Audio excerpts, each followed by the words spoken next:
Le fonti di energia e il loro stretto legame con la salute del nostro pianeta. Energia per l'astronave Terra è stato il libro vincitore del premio letterario per la divulgazione scientifica Galileo, che si è celebrato a Padova per il terzo anno consecutivo. I giovani appunto saranno perseguitati da parole come picco del petrolio, non so, nucleare sì, nucleare no, facciamo le rinnovabili, insomma, perché c'è poco da fare, siamo su questa astronave tutti insieme e dall'energia dipenderà anche il fatto se riusciremo a colmare le divergenze almeno un po' fra ricchi e poveri, quindi anche andare verso un mondo di pace. 108 licei d'Italia, una scuola per ogni provincia, hanno eletto vincitore il libro scritto da Nicola Armaroli e Vincenzo Balzani, che era stato proposto dalla giuria scientifica insieme alla biografia di Vito Voltaire, di Kepler, l'immagine del mondo e l'eleganza della verità. Presidente d'eccezione la grande astrofisica Margherita Hack, che ha dato consigli ai ragazzi sul rapporto tra etica, scienza e impegno politico. Perché leggere forse permette di pensare molto di più che guardare internet. Che consiglio si sente di dare a questi ragazzi che magari vogliono prendere la strada dell'astronomia, della scienza?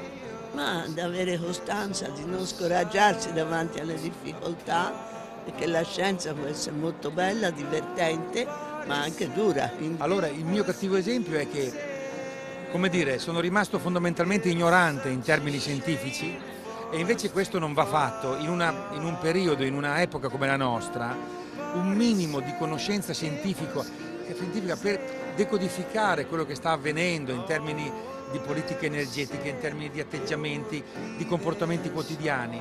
Ecco, sono elementi che bisogna conoscere. Tantissimi gli studenti da tutta Italia che hanno affollato Palazzo della Ragione per la manifestazione finale, tra di loro anche un liceo dell'Aquila che, nonostante il dolore per la perdita di 3 alunni, è venuto a Padova per dimostrare la loro volontà di ripresa.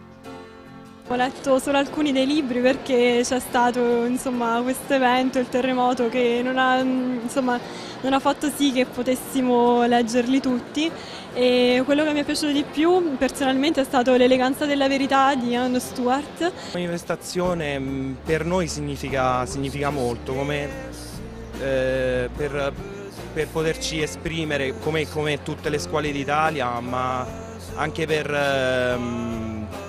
come posso dire, per ripartire da quello che ci serve di più, un appoggio scientifico.